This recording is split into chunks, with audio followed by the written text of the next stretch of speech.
My name is Lori Grenand, and basically we are here tonight because a couple of weeks ago, just 2 weeks ago, I received an email informing me that we had multiple low housing income developments, low-income housing developments coming into our area. I live in the 77084 area code. And I was like, well, how could this happen? How did I not know about this? How did it get this far? So I researched some of the information in the email. I made some phone calls, talked to some people. That's how I met Kay. Kay introduced me to Colleen in the red jacket. And Colleen and I decided that we needed to have an information source for our area. That's how the West Houston Communities Coalition came to be. Not quite 2 weeks ago. So in 2 weeks, we're all here meeting at a town hall. That's power.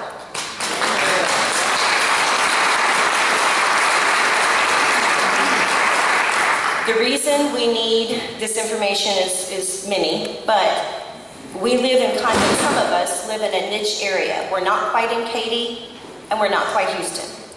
Other than our local elected representatives, we don't really have a way to get this information. We certainly, at this point in time, don't have enough transparency to know what's actually happening in our communities. Hopefully, this organization will be able to fill some of those information gaps. On this issue, what we need to understand is that each low-income housing development needs to be taken on its own merit. There were at one time 4 properties in just the area that I'm speaking of right now. 2 of them, and you'll find out more about this later, but 2 of them have been taken off. 2 of them, however, are still possible. So what we would like to do is bring everybody together. There's going to be 2 sides to this story.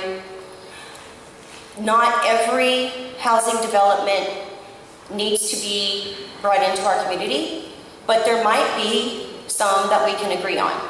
For instance, just in our area, our general area, there are probably 2 or 3, and I was talking to somebody about this earlier today, low-income senior housing developments that are very well maintained and they're very well managed right now. That's key. Right now, that would be something that most of us might be able to say, okay, if we have the information, if we can talk to the developer, if we can get with our representatives, talk to us, tell us what's going on, maybe we can agree on something. The problem is when it happens and you don't even know about it. That's too late. We are actually within a couple of weeks, if I'm not mistaken, of a filing deadline that we need to submit our responses on how we feel about some of these projects that are still active. That's not enough time for the community to be aware, to get all the information they need. That's why we are here. The issues that we will face will change. It won't always be a low-income housing project. There might be other issues such as the state-mandated water and mud district going from groundwater to surface water. That's going to impact all of us. That's not something we can change, but it's certainly something that I think we all need to have more information on to see how it's going to impact us.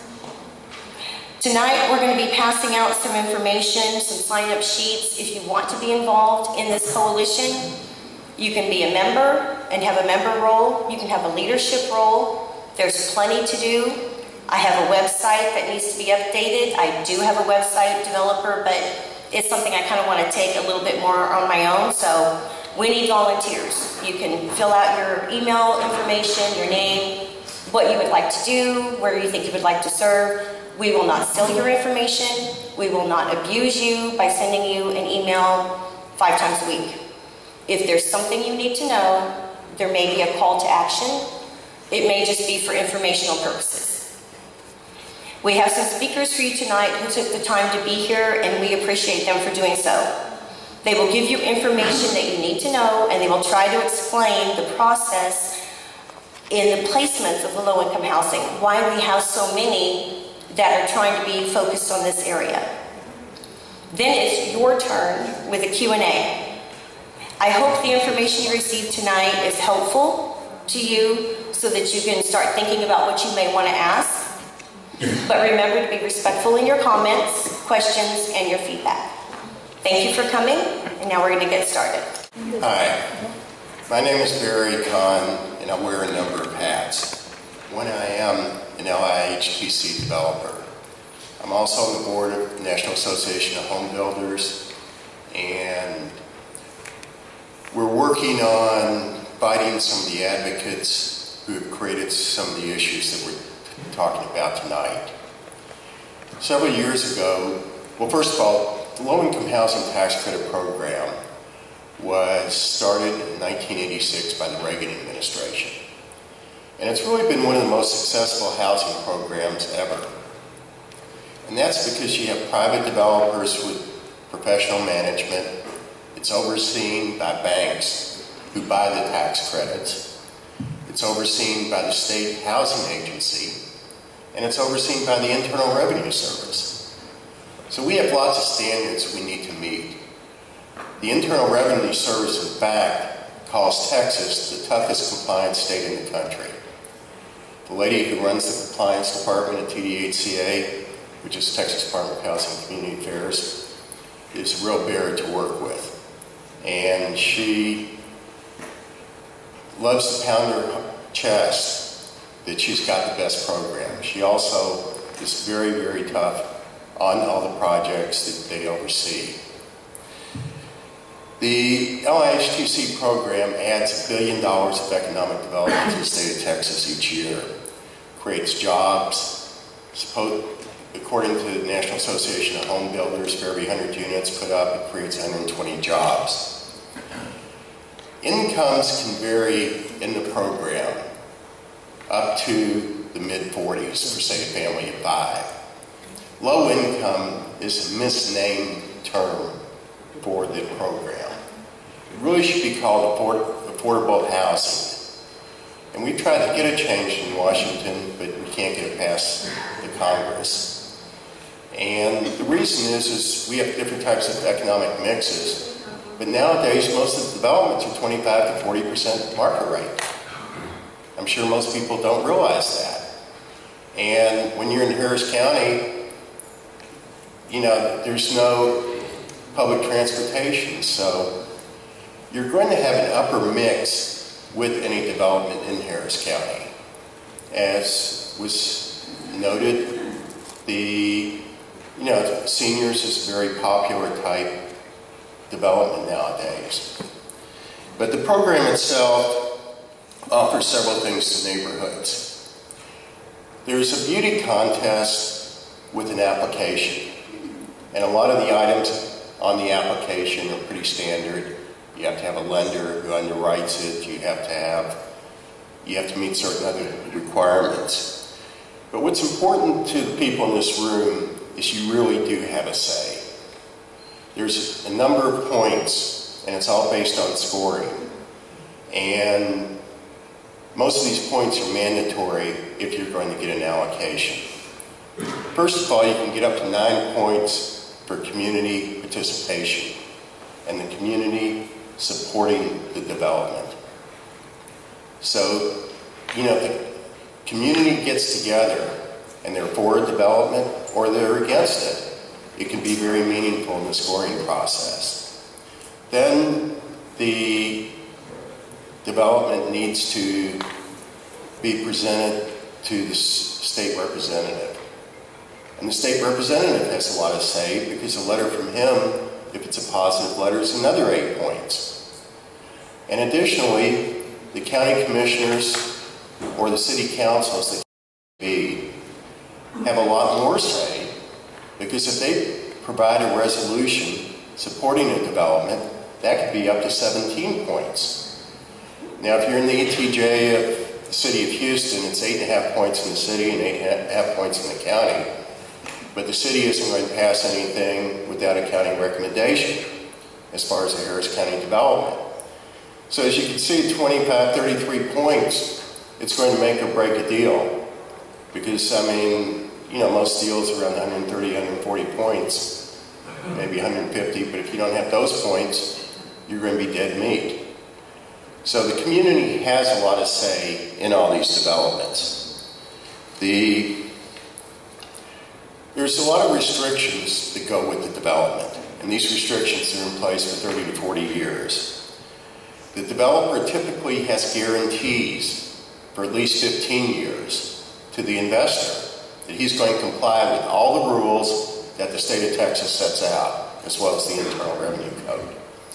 So again, all this is very monitored. And as a developer, we do care about safety. We do care about area crime. We've got an investment in these developments, and with our guarantees, have, blood in the game. So we want to make sure these perform well. Plus, if they perform well and do well in the community, we're going to make some additional money down the road. So we've got a very strong incentive. One thing I'm going to suggest, and was suggested earlier, is meet with any developer one-on-one. Find out who their management group is.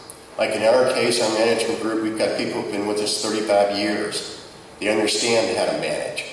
And that's the key with any of these developments, is who's going to be running it and who's going to be managing it. And what you want is somebody with a lot of experience in management for any of these developments. I'd say that's the most important element you should be looking for. As well as go see some of the developers' other developments. Go kick the tires. I know a lot of people are concerned about families and grandchildren and things like that perhaps living in a development. For instance, with our management company, we have some very strict rules.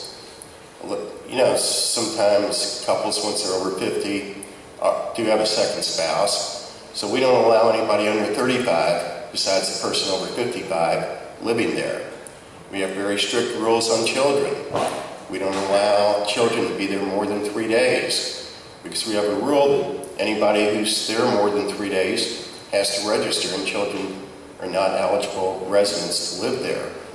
So there's a lot of things you can do as a community. And as I say, it's getting to know the developer, kicking the tires of his other developments, even some of his older ones, see how he's taking care of them. But it's a good program, and I know the name creates a connotation that's got some negativity, but it shouldn't, and it's misnamed. It's a HUD term on low income, but calling it low income, but it's really for people making a moderate amount of income, and these projects can be very successful. I know David Turkel is going to come up and talk. There's something that's an interlude to what he's going to say. There's a lot of litigation in this area right now, both statewide and federally. There's a case in front of the Supreme Court. And a lot of why we're wanting to go in high opportunity areas is there's a mandate. And I'll introduce David, and he'll talk a little more about that, and I'll be happy to answer any questions towards the end of the program. I think they want all questions held to the end. David.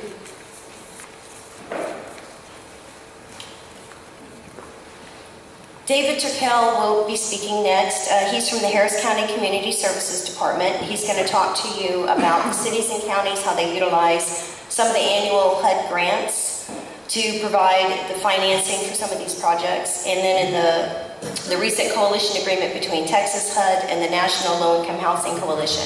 One thing I wanted to point out very quickly, the developer that just spoke was gracious enough to come to try and talk to everybody. The developers involved in the projects that we are focusing on tonight declined to attend. Well, thank you very much. I'm David Turkel. I work for Harris County. I'm a department director for the Community Services Department. One of the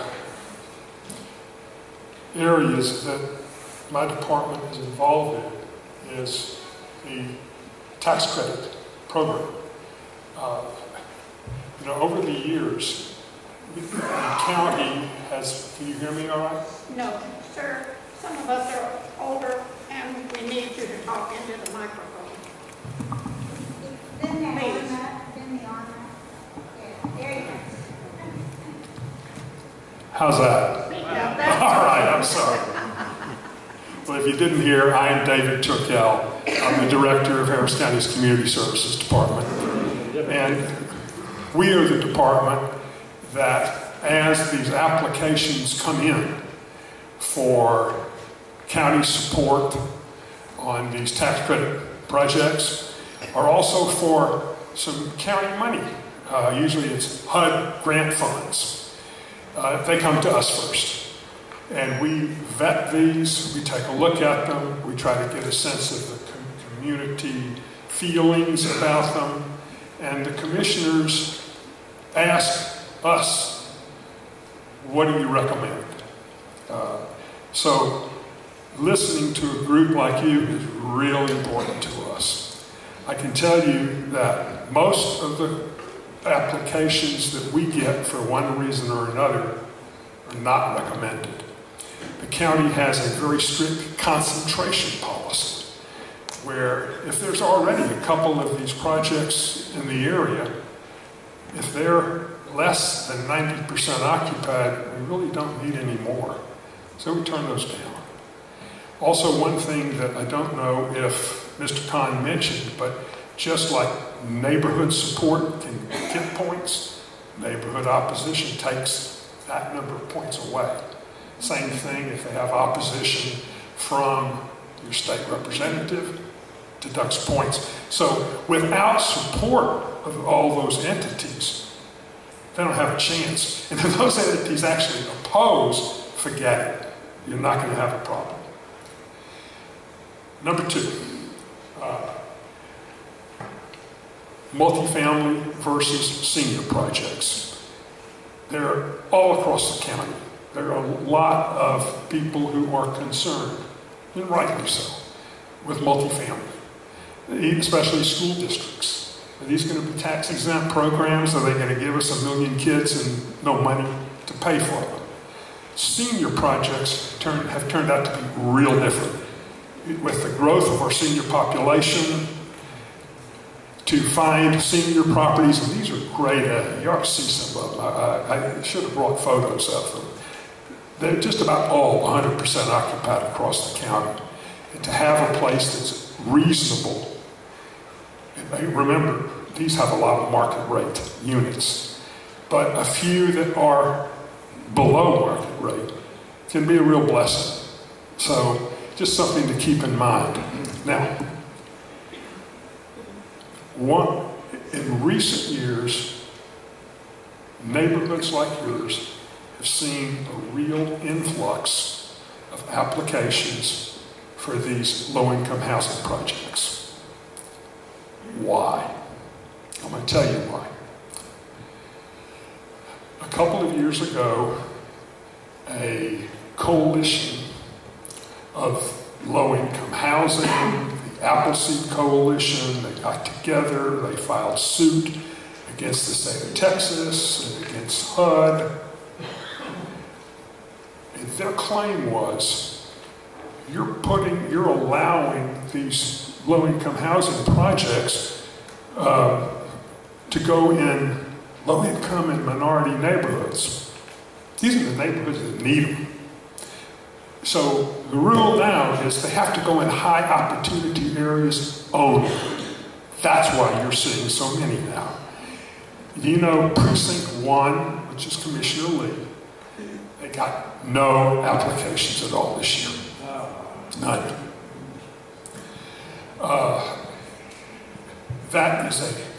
It's a bad piece of legislation. But what happened when that low-income coalition filed suit, the state of Texas gave in and they joined in a conciliation agreement. And then HUD did the same thing. So that means if there's a project that we really feel is great and that the county needs, and we would normally give them a grant, not for the whole project, maybe 10% of the cost. We can't spend HUD dollars unless they're in high opportunity neighborhoods. So this is killing the ability of the county or the state or you to see development in the low-income neighborhoods. You know, we always say there's nothing like that will get the attention of a slumlord over there quicker than having a brand new Class A project open across the street with rents that are just as low as his. So this is all stopped. And my recommendation is that if you really want to see a change, not only do you need to get out there and, you know, oppose what you don't want, but you need to have your voice heard in Austin and in Washington. Lastly, be careful. If you don't have legal representation, have somebody in your group talk to a knowledgeable attorney. It's what's called fair housing violations. And I'm not trying to scare you, I'm trying to just give you information. If it can be shown that you are purposely preventing housing of this type to come to your area, or if you're discriminating either a class of people, a race of people, or even an age discrimination, you need to have some good legal counsel so that this organization can survive and thrive. So, legally, be aware and direct a lot of your attention to Austin and Washington. And I'll hang around if there's any questions later. Thank you, Lori, and thank you, everybody, for being here tonight. I think that this is an incredible turnout for your very first meeting. This shows a community that's concerned and involved. As they said, my name is Kay Smith, and I'm not here as an expert because I'm not. I'm here as a resident of this area just like you, who spent the last 10 months trying to learn everything I can about low-income housing. And I'm not affiliated with any of the organizations that we're going to be talking about tonight. I grew up in Houston, and as an adult I lived inside the 610 loop on the north side of Houston. And just like you, I wanted to move out to the suburbs. I wanted to move out to have a better quality of life, to have more safety and security for my family as I raised them. And so I worked very hard, just like everyone in this room, to be able to afford to have the home that I have now. And just like you, I'm concerned about the value of that home being less than what I paid for it. Now, as Mr. Kahn referenced, the low-income housing program was signed into law by Ronald Reagan, but it's not the law we have today. He signed into law low-income housing help, subsidized help for people with low incomes in low-income areas, and that was his intention. But like any good government program, give it a couple of years and somebody's going to come along and mess it up. And that's what's happened here. Mr. Turkel referenced the Inclusive Communities Project. They're a group out of Dallas that said, no, you're being discriminatory and racist. You can't keep putting low-income housing in low-income area. So they sued the government, like he said, and it went back and forth through all the lower courts. And then our governor, now Attorney General Greg Abbott, filed a lawsuit that is in front of the Supreme Court right now, because he said you can't keep doing this to us. You can't keep forcing this on us. And so Greg Abbott, when he was Attorney General, did file a lawsuit. It's now turned over to Attorney General Ken Paxton to follow through on it, because of course Greg Abbott is now our governor. The rules and regulations for TWHCA change almost yearly. The acronym TWHCA stands for Texas Department of Housing and Community Affairs. Developers are required to submit a pre-application for funding to the TWHCA in early January each year. So that's when you start paying attention, January of each year. They must achieve a minimum of 118 points to qualify. So where do those points come from? Well, TWHCA provides the developers a self-score card, and then they give them a 33-page document that says this is where you go and get those points. Now, you can see these categories are ambiguous, and if no one challenges the developers on these points, and they rarely do, then they'll get them. You notice that he gave himself 7 points for opportunity index. Well, that opportunity is they're going to get points if they are in a predominantly white area. They're going to get points if they are in a middle to upper class income area. They're going to get points if there's an elementary school or a grocery store or a daycare center within walking distance. And if there is the Department of Family and Protective Services within 1.5 linear miles. He also gave himself points for unit sizes and unit features and the high quality of housing that he proposes to build. Now they have their regulations on what is a standard unit size and what is a standard feature, and if they fall within that, they're going to get points for that. You will see 10 points for community support. Now, I want to take exception to something that Mr. Turkel said because I've gone round and round on this one. You don't get positive and negative points from this community. We don't have negative points. We are not even, this organization is not even a recognized organization by the state of Texas. You have to be a recognized Texas organization, and they post what those are on the website. And if you do that, if this organization were to file, and we did it at Cypress Coalition, I'm going to recommend against doing it because you will have as much as 9 points if you write a letter of support for a project. If you don't write a letter of support and you ignore it, they're going to get 4 points from you just because you exist. The only way for them not to get your points if you exist is by writing a letter of opposition. But you have no negative points. Okay, he also gave himself 10 points for a declared disaster area. I bet you didn't know you lived in a declared disaster area. Governor Perry declared the entire state of Texas a disaster area because of the drought we had a couple of summers ago.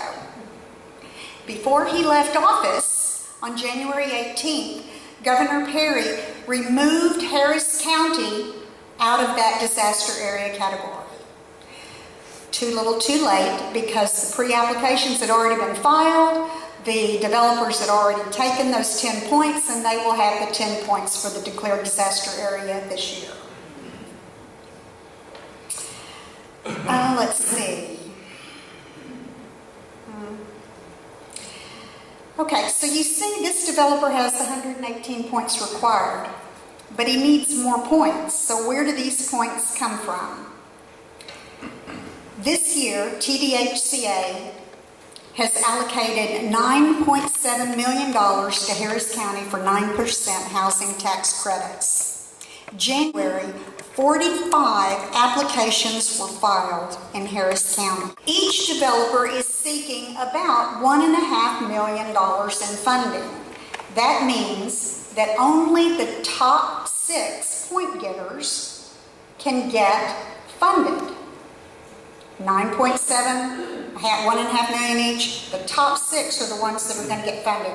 Last year, the number 1 funded position only had 133 points, and the number 6 position had 125 points. So you can see it's a very narrow margin.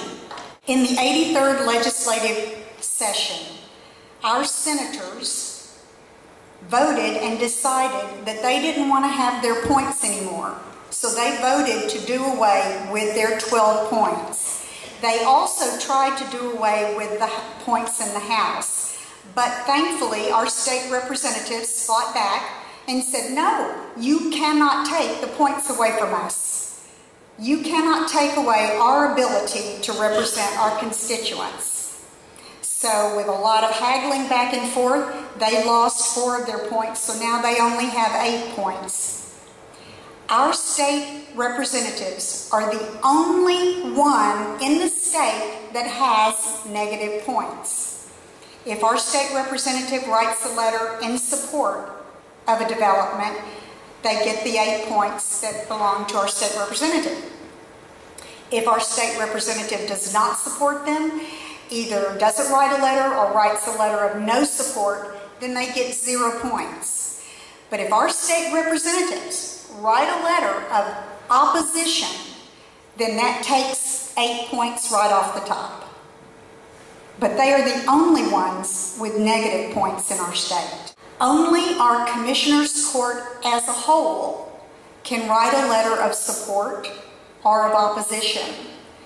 And I've made a phone call in today because there's a little gray area on those points, but they can have as many as 17 points if they write a letter of support and 0 points if they write a letter of opposition. And there's a gray area in there as to whether or not they can get 14 points if they don't write a letter at all. So we're gonna confirm that. It will be posted on the website. But again, our county commissioners do not have any negative points. We live in an unincorporated area. We can't vote for mayor and we can't vote for city council. So our only true representation is our county commissioner and our state representative. In Precinct 3, it's Commissioner Steve Raddick. In Precinct 4, it's Commissioner Jack. Even though we're in the county and not in Houston proper, and we cannot vote for mayor or city council, we are in what is considered an extraterritorial jurisdiction, ETJ. That means, if they choose so, the mayor and city council can write a letter of support and add points. They have no negative points, only positive points. And at this juncture, I think you're beginning to see the deck is stacked against us. This is a federal bureaucracy, and it is not designed to fail. If our state representatives vote this session to reach their points, we will have no one that can subtract points from the developers and therefore taking us out of the equation altogether.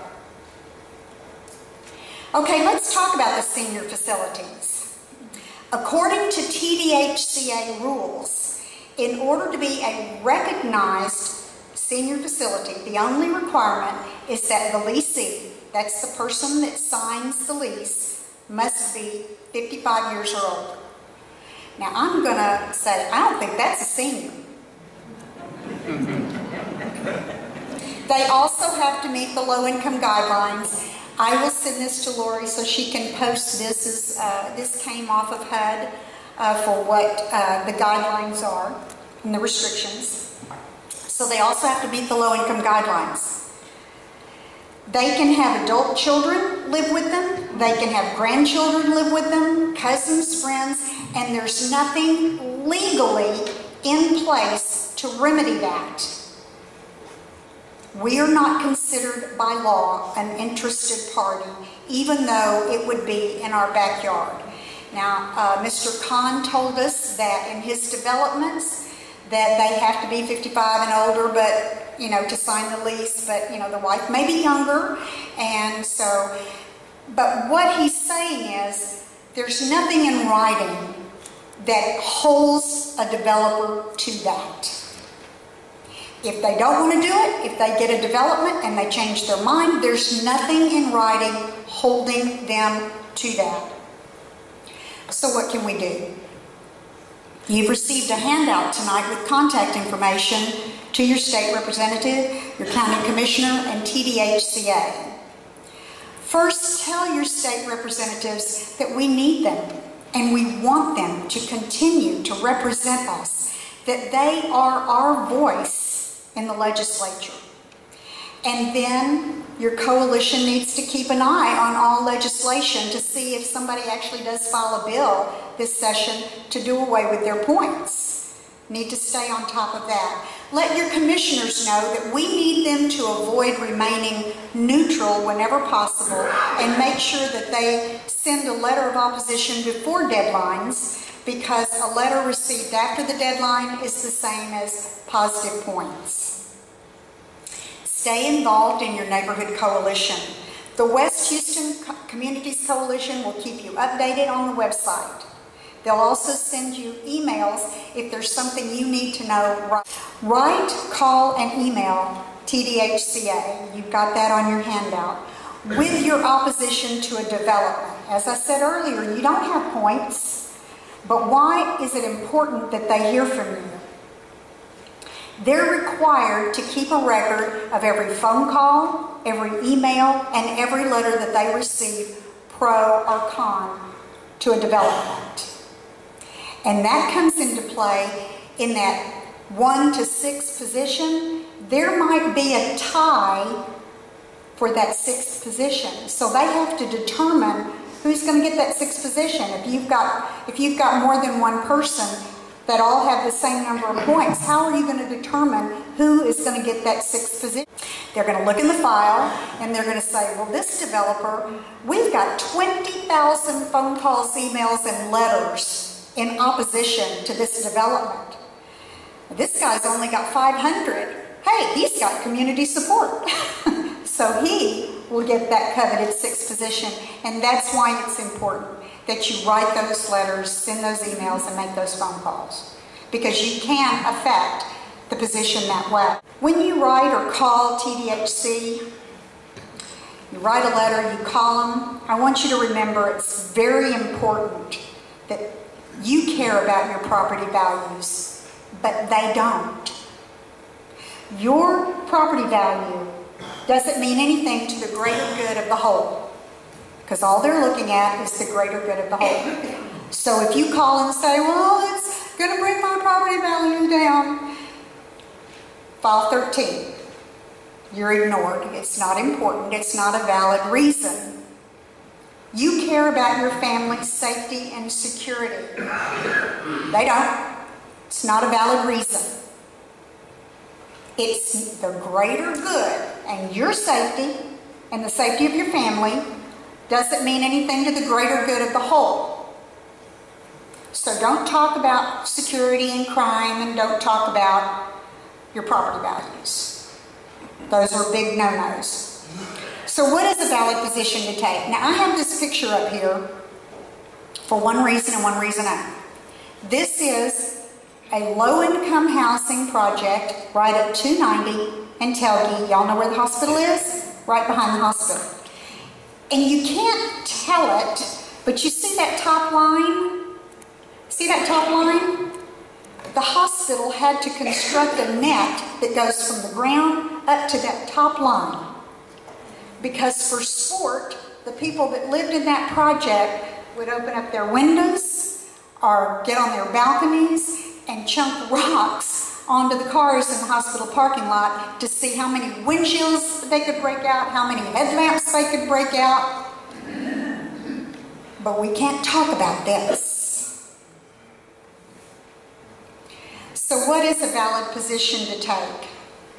Well, let's talk about our schools. Let's talk about overcrowding in our schools. Now that's the greater good, because we already know that we need to build more schools because we are so overcrowded right now. And our teachers are overcrowded in their classroom and burdened. And that's something that we need to take into account, is our school system.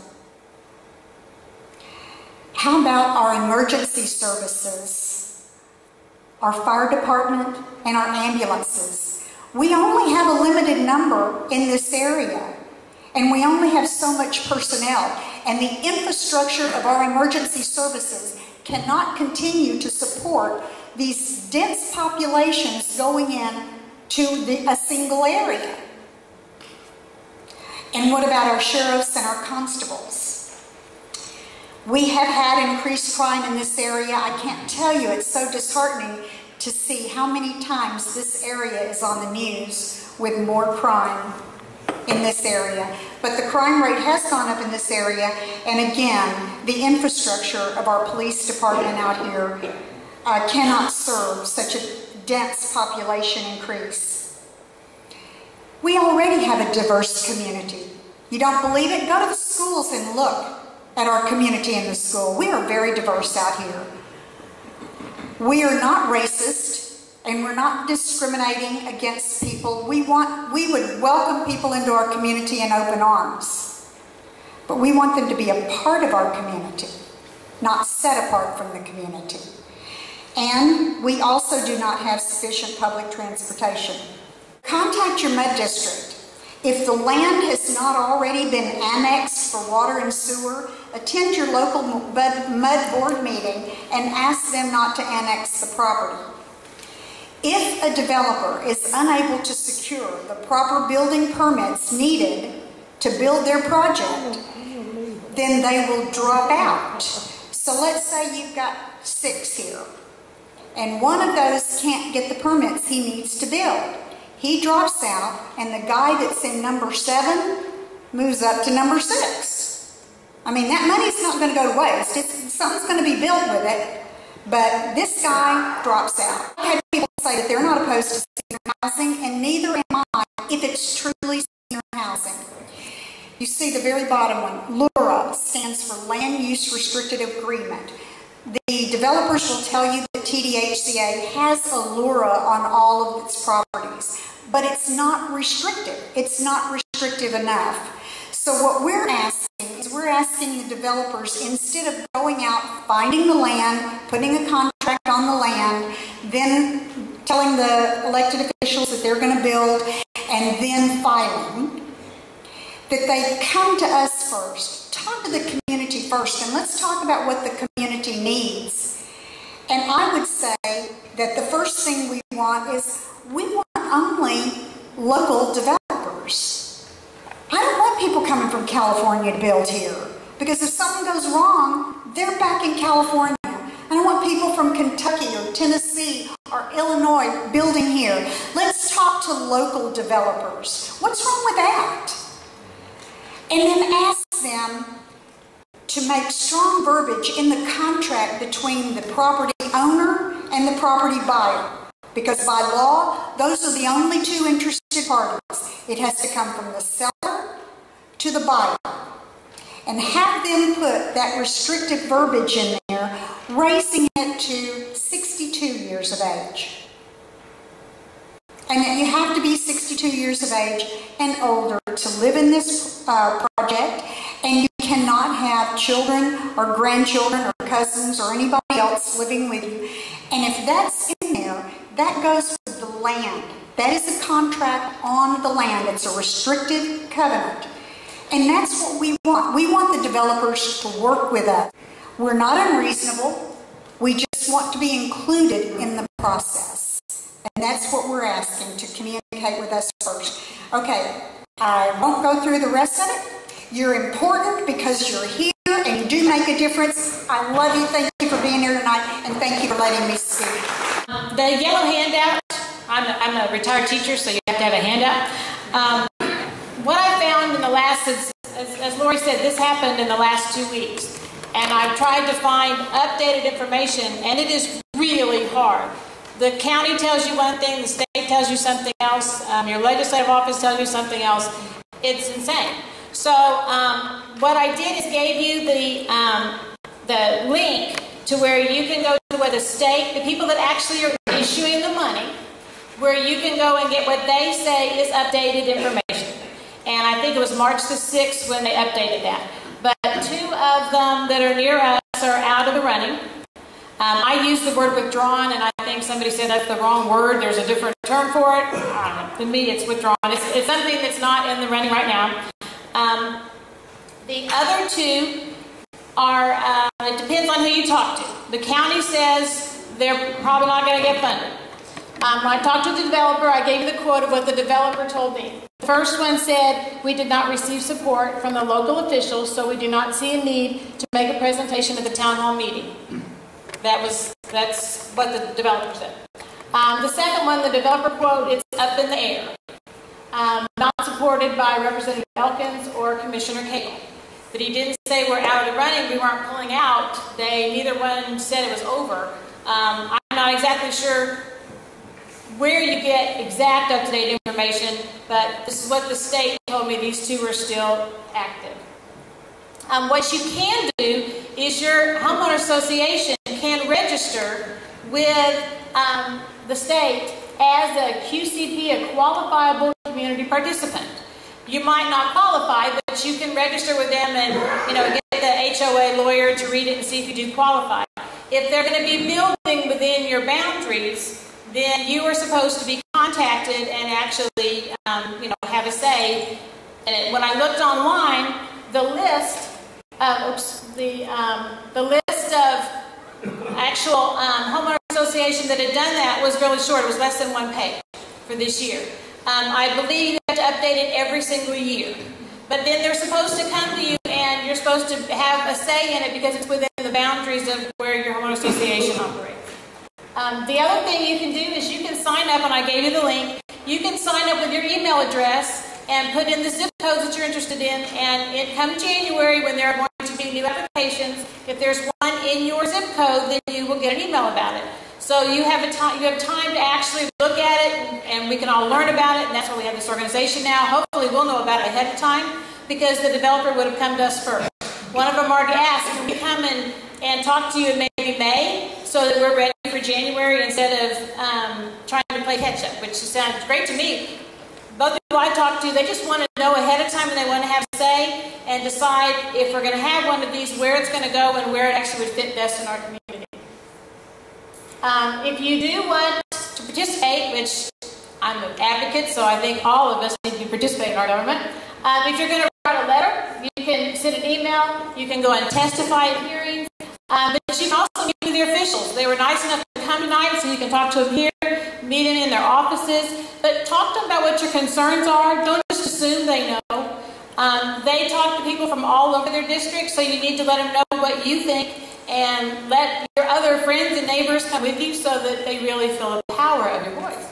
If you do participate in any of this, you have to identify the application by the number, not by the property address, because in the government everything's a number. Use facts, like Kay said. Leave emotions out of it, and make it as short and sweet as possible.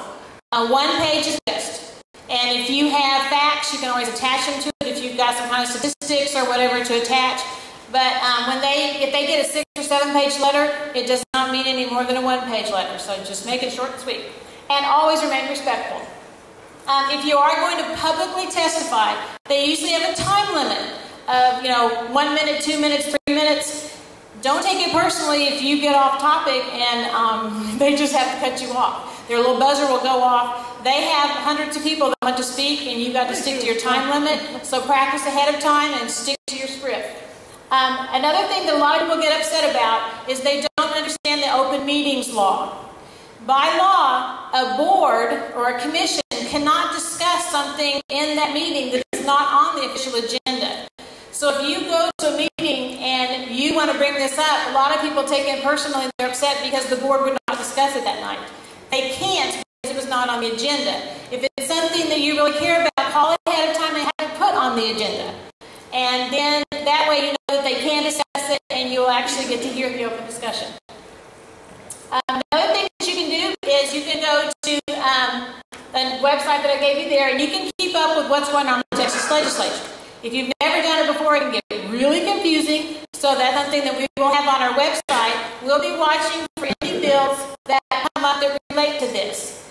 And some things that we've heard about, that one of the representatives supposedly is going to be, I don't know if they've already done it, filing a bill where the emergency services district and the MUDs and the schools have to have a hearing. The developers would have to contact them far enough ahead to where each could have a hearing, and they would be able to discuss, and the public would have to have input on, are we ready for this? Because if you have two low income for elderly going in within a few miles of each other, that could be the same fire station inside their volunteer fire department. And sorry to say, we have an ESD commissioner who came in. If you've ever gone to their meetings, it takes them a very, very long time to make any decisions. I mean, like we're talking a couple of years to put up a fence. So if they're trying to come up with new ambulances and everything that they're going to need a lot more than a couple months to make a decision on this. Another thing that was interesting is the Republican Party the state executive committee on the 7th, which was just last weekend, did file what do they call it? A resolution because they would like to end developer donations to our state representatives, since the state representatives are actually making these decisions. They would also like to increase the representative points back to 12. And they would also want to make sure that there's no elimination of points hidden in one other bill that we don't know about, because they could they make their little deals at the last minute. But we'll be trying to look out for those things for you. And also you'll be able to check our website for updates. And you guys know if you've ever started a new organization. I'm sorry. I'm joking. We're startup. We're under construction, so it's going to take us a while to get stuff up there. If anybody wants to volunteer, we'd love to have you. We're not going to send you any emails from this list. We don't have time anyway, unless there is something that's called action in your neighborhood, since you put your neighborhood down there. We do love to have volunteers, and we'd also like anyone that wants to suggest other issues that you think that the community needs to know about, then we will pull the speakers together and we will meet on that. Because a lot of times we all have emails going back and forth and everybody wants answers, but they're not going to come from us, they're going to come from people that actually know. So really appreciate you guys coming, and just email us and let us know if there's anything that we can do for you.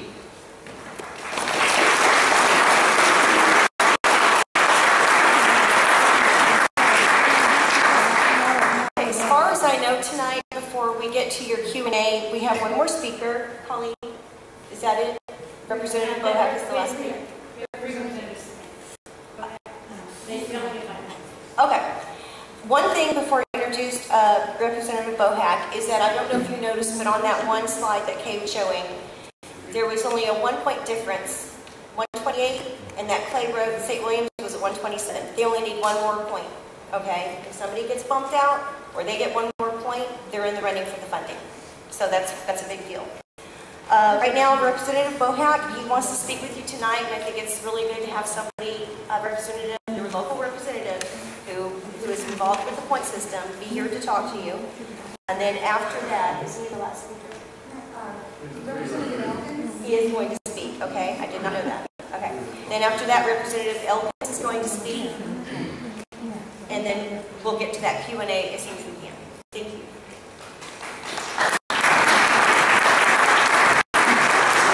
Greetings, everybody, or howdy, as we say in Aggie Land. I love to hear that's music to my ears. I'll be very brief. We do have Gary Elkins here, and we do have Mike Schofield. We all drove in from Austin. We all got here about the same time. We had a session today and tied up some loose ends, but I'd like to just briefly introduce myself to you. My name is Dwayne Bohack, and I represent the 138th piece of the pie in the Texas legislature. There's 150 House members, and there's 31 senators in Austin. Here's the way I remember that. Listen carefully. You can use this at your next gathering. In the book of Psalms, in the Old Testament, there are 150 chapters. I want to bring mine back up. Likewise, there are 150 state house members in the state of Texas. Correspondingly, in the book of Proverbs, right next to Psalms, there are 31 chapters in the book of Psalms. Now, it's just my urban legend, but I believe that has a great deal to do with the fact that we live in Graceville, Texas. What do you think? So, I represent the 138th piece of that pie. Let me tell you where it begins. It begins at I-10, the Loop, roughly by the movie theater at Silver. Y'all know where the Silver movie theater is? And then you hook them west, all the way down I-10, and you come up to roughly Greenhouse and Barker Cypress, and then you go north up to 529. I was born and raised in my district. My sister lives in Copperfield. My brother lives in Hearthstone. And my parents, who are both still living, praise God, still live in the same house in which I was born and raised over in Oak Forest at Antoine and 290. Many of y'all know where that is. I came into politics because, like Kay and Colleen, I founded Save Our Neighborhoods Northwest Coalition. Save Our Neighborhoods Northwest Coalition.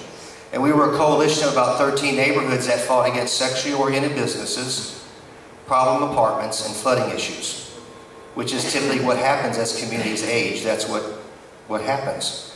So your fight is my fight. I get it. As well, I live in Spring Branch. How many of y'all know that problem apartments have vexed us for decades? Because owners, we have a Spring Branch person here, out-of-state owners especially, become slumlords.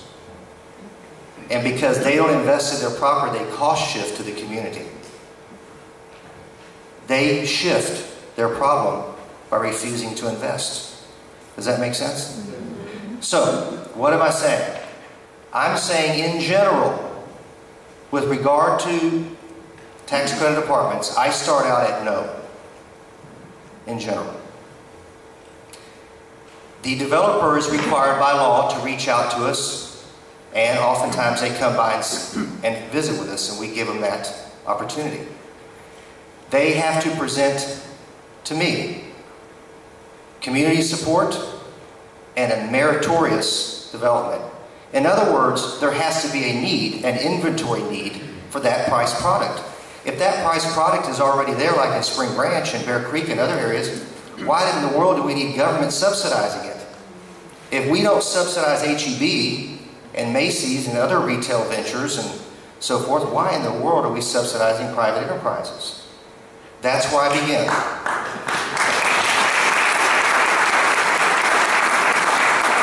So, it needs to be meritorious, and it has to have the support of the community. Otherwise, I am a no, and a hard no. Because, after all, we have a representative democracy. I sit in that seat at your leisure, and to be your voice. And I will do that 100% of the time. I do agree with Kay, because of the HUD laws and various federal laws and lawsuits that are going on right now, it probably is in everyone's best interest to listen attentively and see whether the development makes sense before reflexively no. I'm in general reflexively no, so I've had to retrain myself to be respectful and listen to see if there is a need for that product, and we should probably do the same thing. And I would probably also agree with Kay Smith that local developers, if they are going to develop, they need to live in our area and be willing to live right next to that project. And I ask them every time, are you willing to live there? And is your mother willing to live there? And if the answer is no, don't bring it next to my house. So anyway, thank you.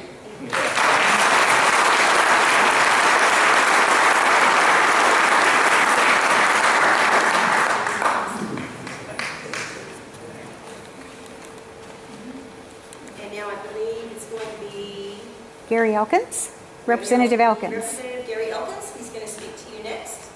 Thank you.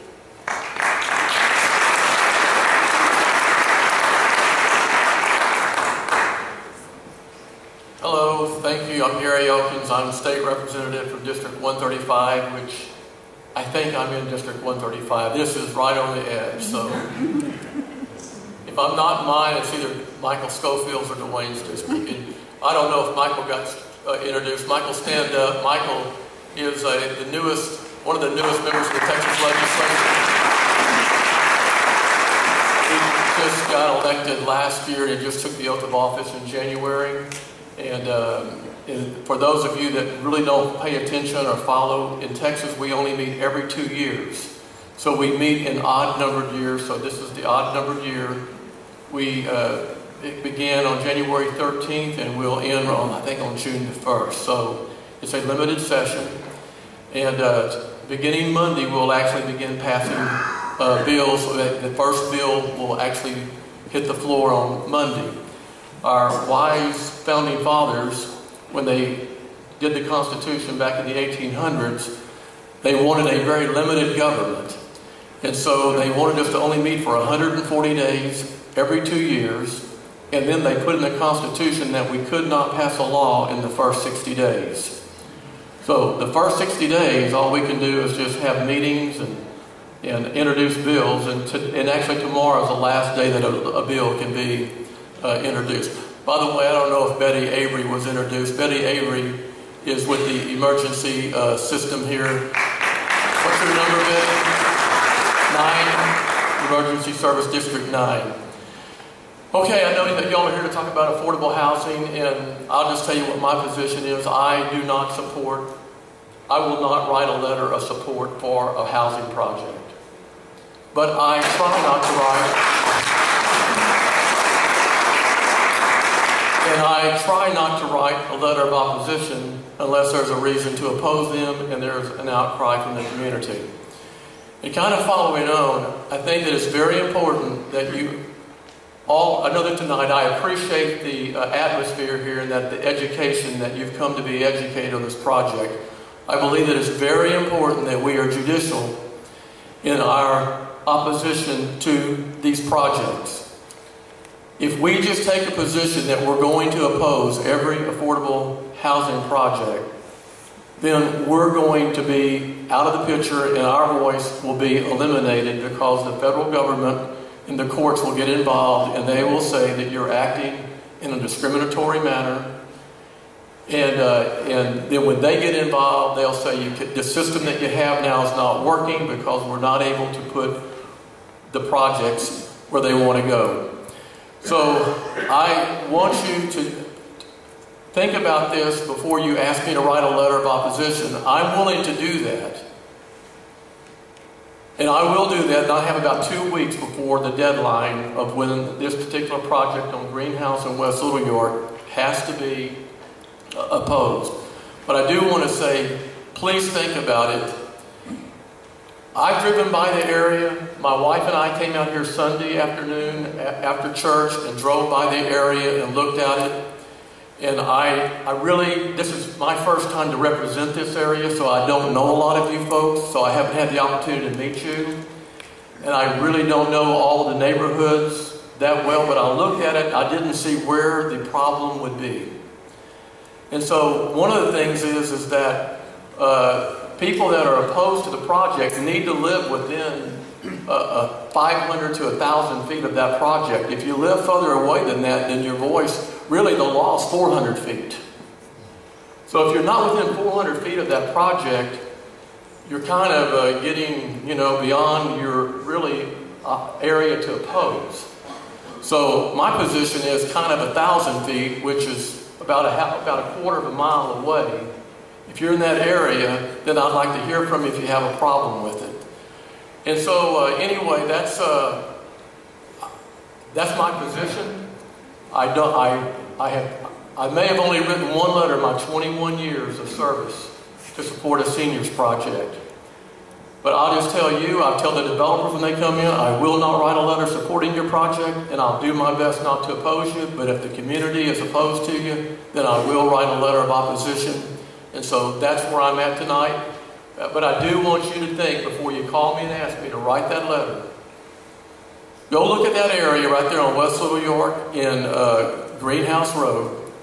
And if you don't live there, if you live over in Copperfield and stuff, I don't want to hear from you on that issue. You're too far away.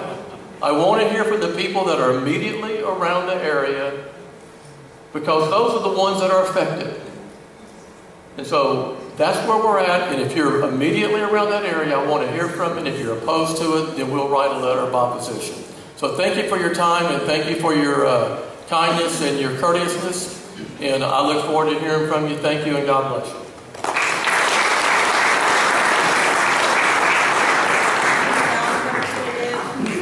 Representative Mike Schofield wants to speak for a few minutes.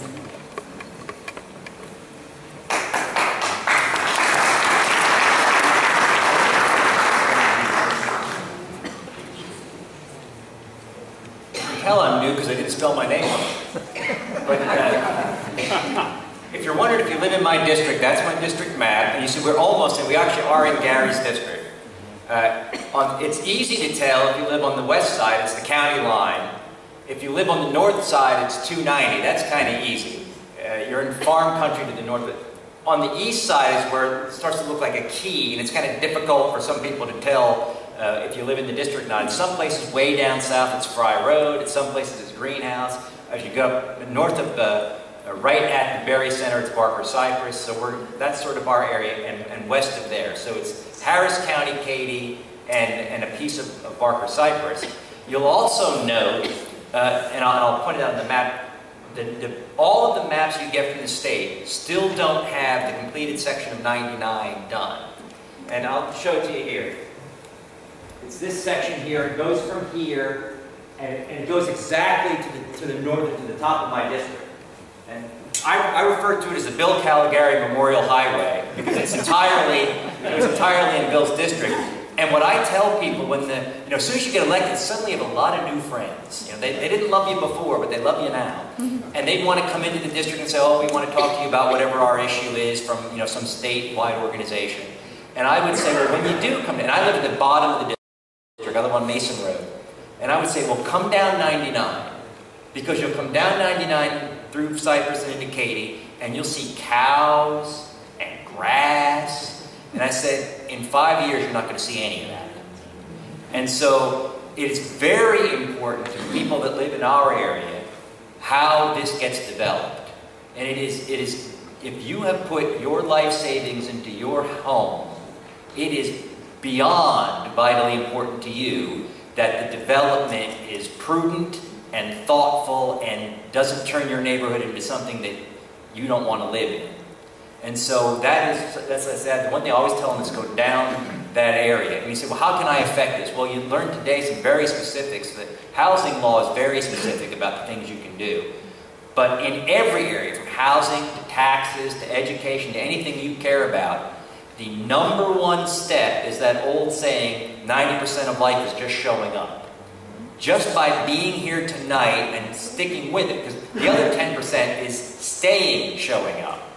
And by getting involved and paying attention, when I know there's other things you'd rather be doing, there's things you'd rather focus on, you'd rather be watching the Rockets or, well, probably not the Rockets, but you'd rather be, there are other things with your family that can take up your time. You're like, why do I have to be the one that puts my effort into paying attention? Well, as many people as are here tonight, and there are a lot of you here, how many of your neighbors aren't? I mean, this isn't 1% of the population of the area that we're dealing with. So it is vitally important for all of the issues that you care about, that you stay involved, that you do the work, and that you tell your friends through social media or at the barbershop or wherever, so that you stay involved and you keep your voice alive. I can't tell you how many groups I've seen over the years. In fact, probably the most powerful group in Austin right now is a group called Texans for Lawsuit Reform.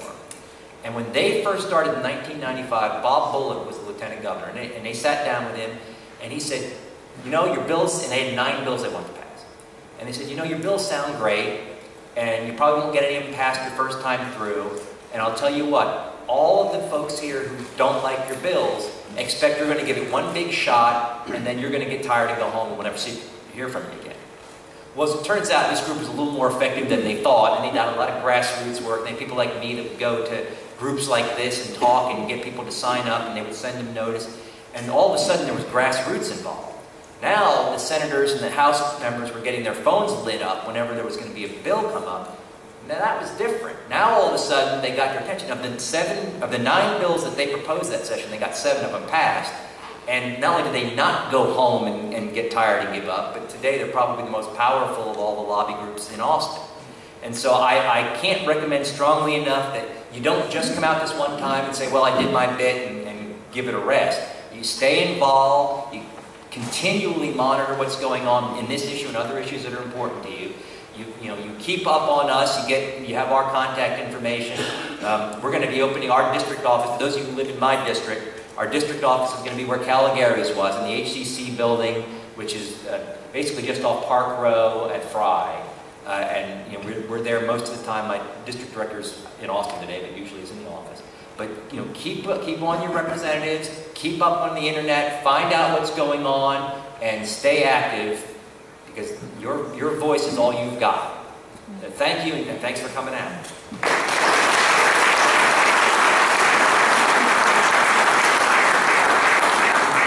Kay Smith wants to clarify one point that I think we heard just a few minutes ago. Actually, this was what I was just getting to when I was given the time signal. Please indulge me on this. There's one other thing that you can do. Why do these developers come out here and are constantly trying to build low-income housing? It's because we have land. We have land, and they're coming after the land. So what else can you do? Get people together in your subdivision. If there's land at the entrance to your subdivision, and other groups have done this, buy the land. You decide what you want there. Put a playground on it if you don't have one in your neighborhood. If you have a playground in your neighborhood already, build an office building on it. Be a landlord. Make money yourself. You decide. You be in control of your destiny. It's your home, it's your neighborhood, it's your subdivision, it's your future. And you can get people together in your subdivision to go buy that land, and then there's no land available. Thank you so much.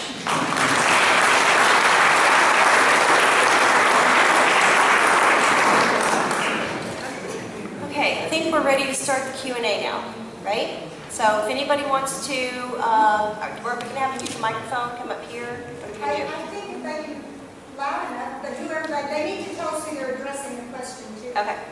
If you guys want to ask questions and address somebody, then you can approach and state your name and your point. Great, go ahead. My name is Dale Hubert. I'm a retired Sheriff's Department deputy. Do we have any law enforcement officials here at this meeting? Sir, somebody representing the Sheriff's Department or the Constable's office? There should be. Okay, because this housing issue is going to be about crime rate and what's going to do to property values. Okay? And if those people ain't here and they don't care enough to come to these type of meetings and be involved, you need to find some new elected officials. Okay?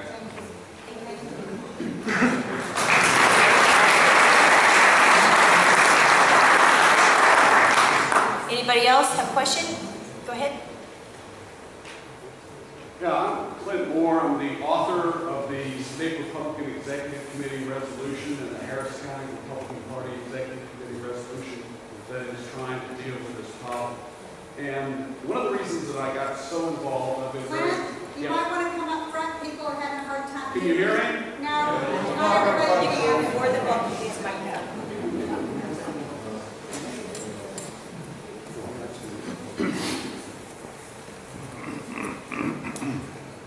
Okay, my name is Clint Moore, and I'm a former State Republican Executive Committee man. Also was one of the original directors of the Regional Water Authority. I've been an HOA president and a vice president of a MUD. And I'm the author of the two resolutions that were passed both by the state. Okay. I'm the author of the two resolutions, one that was passed by the State Republican Executive Committee and the other one that was passed by the Harris County Republican Party Executive Committee near unanimously. And one of the reasons that I've gotten so involved in this issue recently is because about 6-7 weeks ago in my subdivision, which is over near Old Town Spring, we just finished our 800th home after starting about 15 years ago. It's a beautiful village builder's subdivision. And my wife and I bought the 30th home in 15 years ago on an amenity lake. We have a wonderful green running track. And my wife was out running one morning 7 weeks ago and came in, got ready to go to work, etc. And one of her neighbors went out and started running. Two guys from Cypress Station Apartments, which is, Gary, 2 miles away. Not 1,000 feet. 2 miles away. Jumped out of the bushes with a handgun, held her up, took her everything she had, emotionally traumatized her, and she's still not over it. Okay? In our gated community with a 24/7 Sheriff's Department patrol. They hopped the fences. They drove up within 2 miles of where they live. Peggy Hamrick, who was a state rep, had approved lots of these low-income housing projects south in 1960, 2 miles or more away.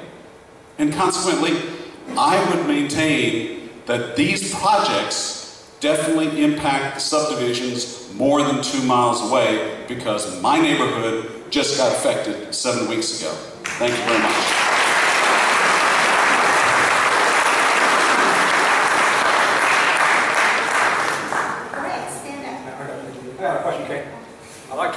respectfully our state reps with just a comparison.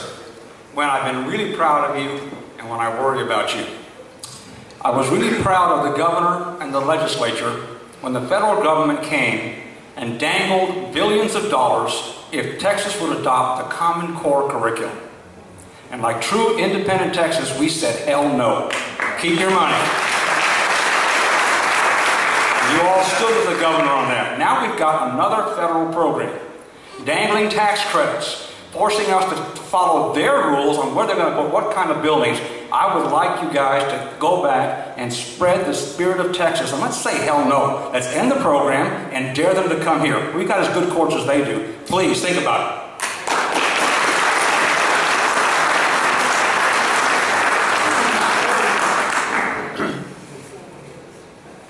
I'd also like to address Representative Elkins. I don't live within 1,000 feet of that intersection, but I live within a mile as a crow flies from that intersection. And I have friends that live 100 yards from that intersection. And I know what their crime rate is like, and I know their houses are getting broke into. And I don't give a damn what the federal government says. I don't care if they think we're crying and we're racist. Let's stop this crap.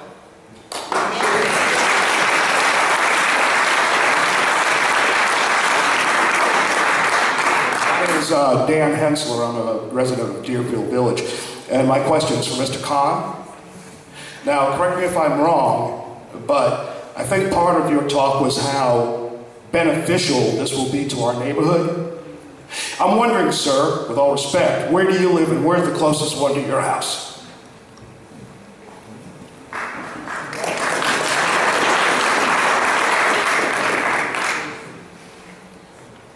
What I'm going to say is, I mean, I don't have one in my backyard.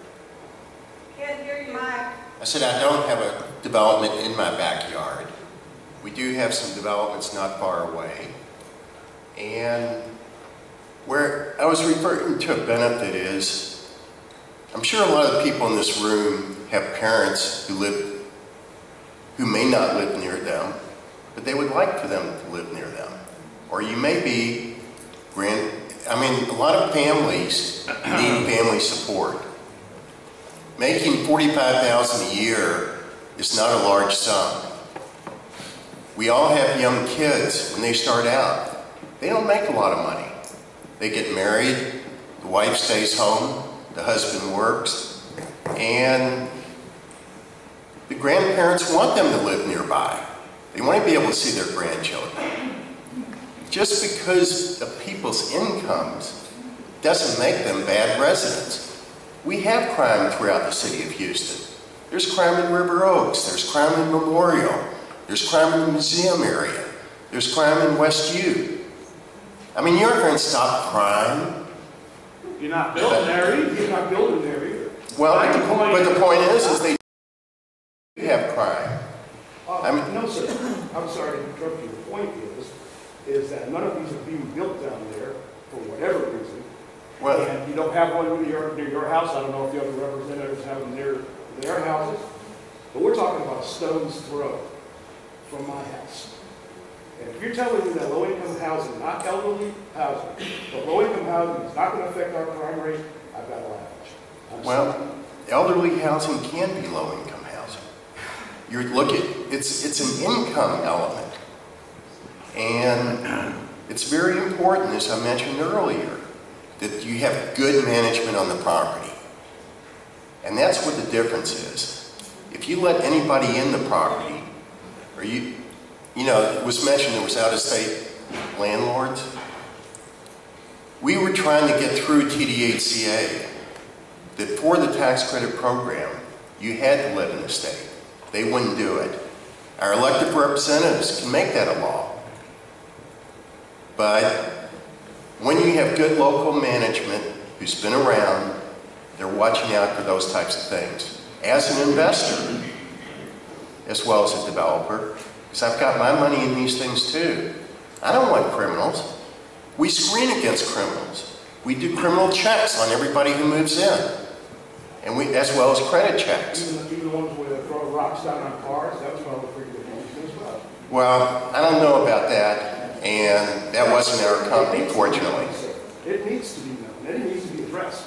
But with one of our developments, we've got Memorial Hospital, Methodist Hospital moving in next door to one of our senior deals, and they welcomed it that we had that development there. That's one of the reasons they bought the land. I think I can help you with this one. By a show of hands, if we knew that the developer was local, meaning he lives in our county, and if we knew that there was a good restrictive covenant on the land, which would ensure that it was truly a housing facility and not the weak restrictions that we're seeing with TWHCA, but if we had those safeguards in there, by a show of hands, who would be supportive of senior housing? There you have it. We're not against it, and we're not unreasonable. We're asking to be included in the process. Sharing that, we try to be part of the process and understand it and understand your concerns.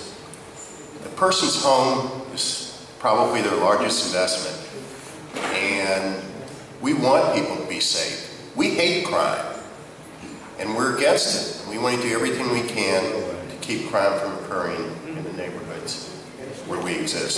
A monetary investment that's your next as well. Mr. Khan, while you're there, you as a developer, you develop the property. How long must you maintain ownership before you pass it, take your money, go to the next developer, and then... It's a good question.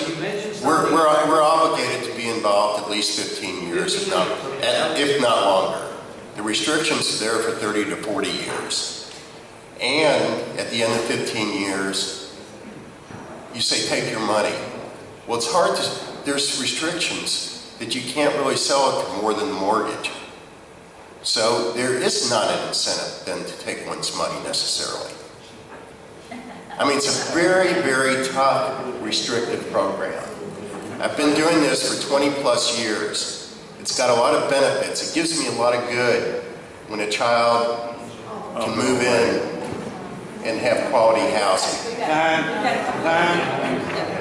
We're on time limit to get out of the room. So I have a quick comment I'd like to address. Just wait until everybody has a chance to ask the questions. Many mornings, I live in Deerfield, right on Barker Cypress, right on the fence. It takes me many mornings, 15 minutes, to get from Deerfield to Highway 6, which is only 3 miles. 15 minutes. And then a half an hour to get all the way to 290 from there. The traffic is unbelievable. There are no more roads projected to cut across Barker Cypress Reservoir.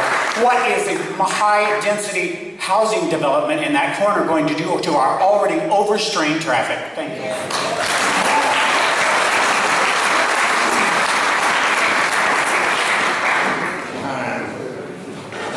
Hello, my name's Ted Fasting. I live in Grand Oaks, right adjacent to one of your proposed sites. 2 messages. The one thing I heard tonight is feds, take your money and shove it. Number 2, to my neighbors and friends here, the other message I'm hearing is this is not a one and done deal. This is going to be an annual effort.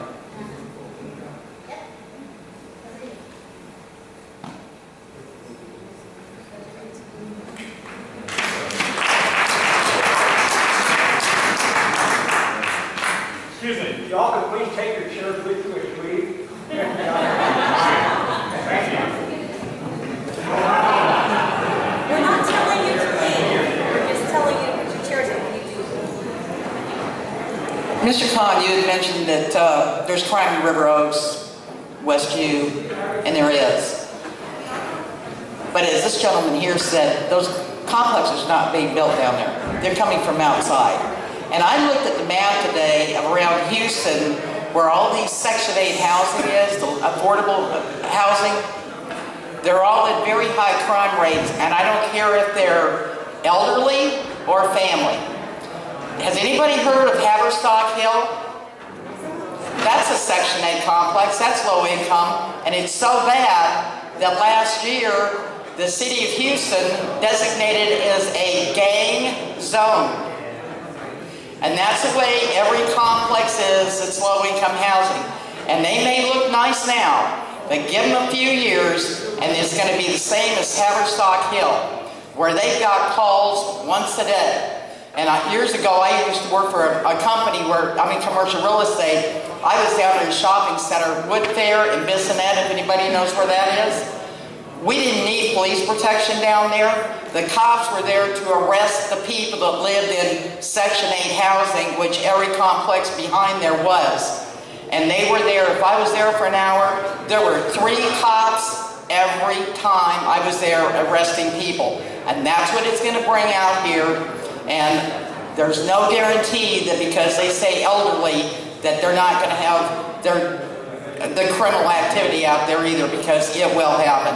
And our property values will go down, the crime's going to be bad, the traffic's going to be unbearable, and that high school down there on a greenhouse near Keith Harrow, I can't tell you how many times that's been in the news with the gang activity. And all we need to do is put more gangbangers in that high school and the middle school and the grade school because of the complex that's being built in this area.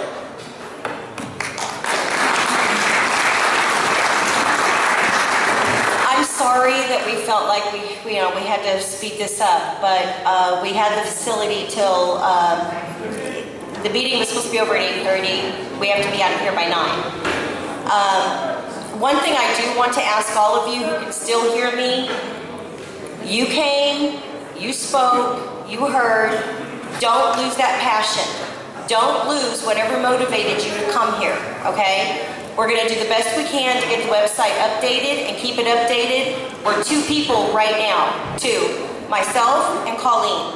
So feel free to donate your time and your talents to the West Houston Communities Coalition because we need your help. Do not lose your passion. Thank you.